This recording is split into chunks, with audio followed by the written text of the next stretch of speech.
Bismillahirrahmanirrahim. Assalamualaikum warahmatullahi wabarakatuh. Kepada yang terhormat Bapak Abdul Rida SKM MSc selaku dosen pengampu mata kuliah dasar promosi kesehatan dan teman-teman yang akan menyaksikan video kali ini. Pada kesempatan kali ini saya ingin menyampaikan materi mengenai promosi kesehatan untuk memenuhi ujian tengah semester saya. Sebelum memasuki materi, izinkanlah saya untuk memperkenalkan diri. Perkenalkan, nama saya Tri Anugrah Oktaviani dengan NIM 21151510074 dari kelas 2A Prodi Kesehatan Masyarakat Fakultas Ilmu Kesehatan Universitas Muhammadiyah Pontianak. Langsung saja kita masuk pada materi pembahasan berikut ini. Sebelum masuk ke pembahasan materi lebih lanjut, di sini saya akan menjelaskan 4 submateri yang akan saya paparkan di video kali ini. Yang pertama mengenai definisi promosi kesehatan, yang kedua strategi dan sasaran promosi kesehatan, yang ketiga milestone promosi kesehatan yang mana di dalamnya ada Ottawa Charter, ada Deklarasi Jakarta, Nairobi dan Bangkok, dan materi yang keempat atau materi terakhir mengenai teori perilaku Lawrence Green. Nah, seperti yang teman-teman lihat di belakang saya, kita masuk pada materi yang pertama mengenai definisi promosi kesehatan. Apa sih itu promosi kesehatan? Promosi kesehatan adalah upaya masyarakat agar mau dan mampu serta mandiri dalam melindungi kesehatan diri dan lingkungannya dengan upaya membangkitkan kesadaran akan potensi yang dimiliki serta menciptakan iklim untuk berkembang dalam memelihara dan meningkatkan kesehatan. Sebelum tahun 1984 dikenal sebagai pendidikan kesehatan yang sekarang kita kenal dengan promosi kesehatan.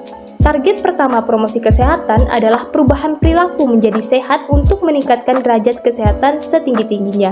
Tujuan dari promosi kesehatan ada 3. Yang pertama, menjadikan kesehatan sebagai sesuatu yang bernilai. Yang kedua, mendorong individu agar mampu mandiri ataupun berkelompok. Dan yang ketiga, mendorong pengembangan dan penggunaan secara tepat pelayanan kesehatan. Kemudian kita masuk pada pembahasan materi yang kedua mengenai strategi dan sasaran promosi kesehatan.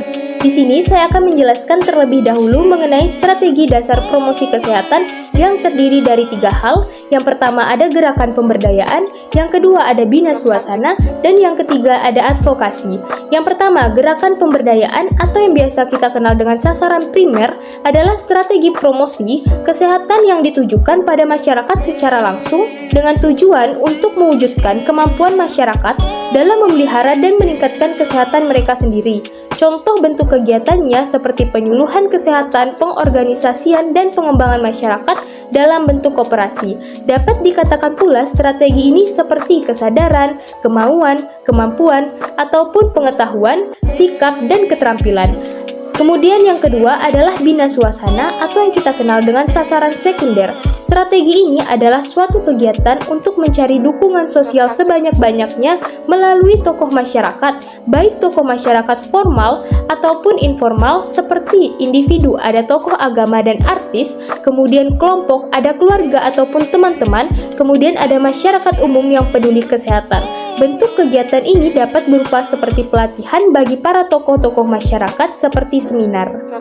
Selanjutnya adalah strategi ketiga dari promosi kesehatan adalah advokasi atau yang kita kenal dengan sasaran tersier.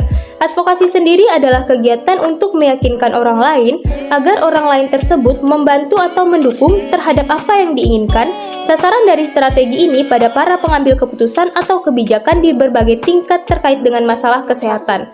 Output ataupun hasil yang dikeluarkan dari advokasi dapat berupa kebijakan ataupun regulasi, berupa undang-undang atau peraturan, surat keputusan, dan sumber daya. Advokasi sendiri dapat dilakukan secara formal seperti presentasi ataupun seminar tentang isu atau usulan program, kemudian dapat dilakukan secara informal berupa meminta dukungan dalam bentuk kebijakan, dana maupun fasilitas. Yang kedua, di sini saya akan menjelaskan mengenai sasaran promosi kesehatan yang terdiri dari 3 hal, primer, sekunder, dan tersier. Sebagaimana yang telah saya jelaskan pada strategi promosi kesehatan, sasaran primer adalah seseorang yang punya masalah yang diharapkan mau dan mampu berperilaku hidup sehat dengan strategi gerakan pemberdayaan, dan yang kedua adalah sasaran dari sekunder adalah individu ataupun kelompok yang berpengaruh terhadap sasaran primer dengan strategi bina suasana melibatkan tokoh masyarakat, dan yang ketiga adalah sasaran tersier adalah para pengambil keputusan, penyandang dana, dan pembuat kebijakan dengan strategi advokasi.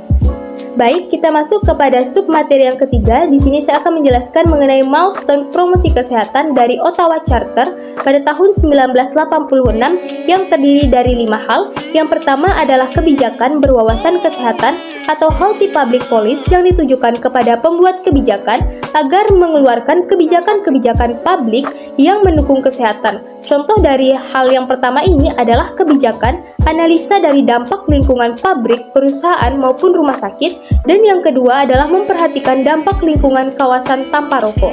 Dan yang kedua adalah lingkungan yang mendukung atau supportive environment yang ditujukan kepada para pengelola tempat umum termasuk pemerintah kota agar menyediakan sarana yang mendukung terciptanya perilaku sehat bagi masyarakat.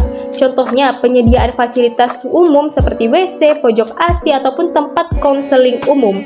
Dan yang ketiga adalah reorientasi pelayanan kesehatan atau reorient health service. Selama ini penyedia atau provider pelayanan kesehatan adalah pemerintah dan swasta, sedangkan masyarakat adalah sebagai pengguna layanan kesehatan. Pemahaman ini harusnya diubah dong, bahwasanya masyarakat tidak sekedar pengguna tetapi juga bisa sebagai provider dalam batasan-batasan tertentu untuk upaya pemberdayaan. Contohnya seperti Posyandu atau UKGMD atau Usaha Kesehatan Gigi dan Mulut Masyarakat. Yang keempat adalah keterampilan individu atau personal skill. Kesehatan masyarakat akan terwujud apabila kesehatan individu, keluarga, dan kelompok tersebut terwujud.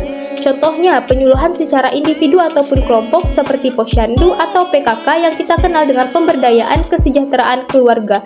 Dan yang kelima adalah gerakan masyarakat atau community action seperti adanya gerakan-gerakan atau kegiatan-kegiatan di masyarakat yang mendukung kesehatan agar terwujudnya perilaku yang kondusif dalam memelihara dan meningkatkan kesehatan mereka. Contohnya gerakan 3M, menguras, menimbun, dan menutup dalam program pemberantasan DBD. Kemudian kita lanjut pada pembahasan yang akan saya bahas seperti yang teman-teman lihat di belakang saya mengenai Deklarasi Jakarta pada tahun 1997 yang terdiri dari 5 hal. Yang pertama adalah tanggung jawab sosial atas kesehatan, dan yang kedua adalah meningkatkan penanaman modal untuk pengembangan kesehatan. Yang ketiga, memperluas jaringan stakeholder dalam promosi kesehatan. Yang keempat, meningkatkan kapasitas masyarakat dan pemberdayaan perorangan. Dan yang terakhir, yang kelima adalah mengamankan infrastruktur bagi promosi kesehatan. Selanjutnya adalah Bangkok pada tahun 2005 mengenai promosi kesehatan yang terdiri dari 3 hal. Yang pertama adalah menjadikan promosi kesehatan sebagai pusat agenda pembangunan global. Yang kedua adalah promosi kesehatan sebagai tanggung jawab semua lini pemerintahan. Dan yang terakhir, yang ketiga adalah promosi kesehatan untuk pemberdayaan masyarakat.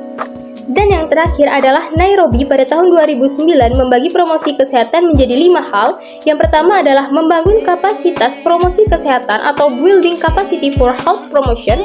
Yang kedua adalah penguatan sistem kesehatan atau strengthening health system. Yang ketiga adalah kemitraan dan kerjasama lintas sektor atau partnership and intersectoral action. Yang keempat adalah pemberdayaan masyarakat atau community empowerment. Yang kelima adalah sehat dan perilaku sehat atau health literacy and healthy behavior. Masuklah kita pada akhir dari materi ini. Yang keempat adalah teori perilaku Lawrence Green yang terbagi menjadi 2. Yang pertama adalah faktor perilaku ataupun yang kedua adalah faktor di luar perilaku atau non-perilaku. Faktor perilaku dibagi menjadi 3. Yang pertama adalah faktor predisposisi atau predisposing faktor yang mencakup pengetahuan individu, sikap, kepercayaan, tradisi, norma sosial, dan unsur lain yang terdapat dalam diri individu dan masyarakat. Yang kedua adalah faktor pendukung atau enabling faktor yang tersedianya sarana pelayanan kesehatan dan kemudahan untuk mencapainya. Yang ketiga adalah faktor pendorong atau reinforcing faktor, sikap dan perilaku petugas kesehatan itu sendiri. Dan yang kedua adalah faktor di luar perilaku ataupun non-perilaku yang dapat mempengaruhi pencapaian kesehatan individu maupun masyarakat. Misalnya sulitnya mencapai sarana pelayanan kesehatan, mahalnya biaya transportasi, biaya pengobatan atau kebijakan maupun peraturan. Sampailah pada akhir materi. Sebelum saya tutup, saya ingin memberikan kesimpulan bahwa promosi kesehatan adalah suatu upaya untuk merubah perilaku seseorang untuk menjadi lebih sehat dengan berbagai strategi untuk meningkatkan derajat kesehatan dan angka harapan hidup yang ada. Kalau bukan kita, siapa lagi? Kalau tidak sekarang, kapan lagi? Mari menerapkan prinsip hidup sehat untuk investasi masa depan yang cerah. Saya Tri Anugrah Oktaviani undur diri. Mohon maaf apabila terdapat kesalahan kata. Sampai bertemu kembali. Wassalamualaikum warahmatullahi wabarakatuh. See you guys.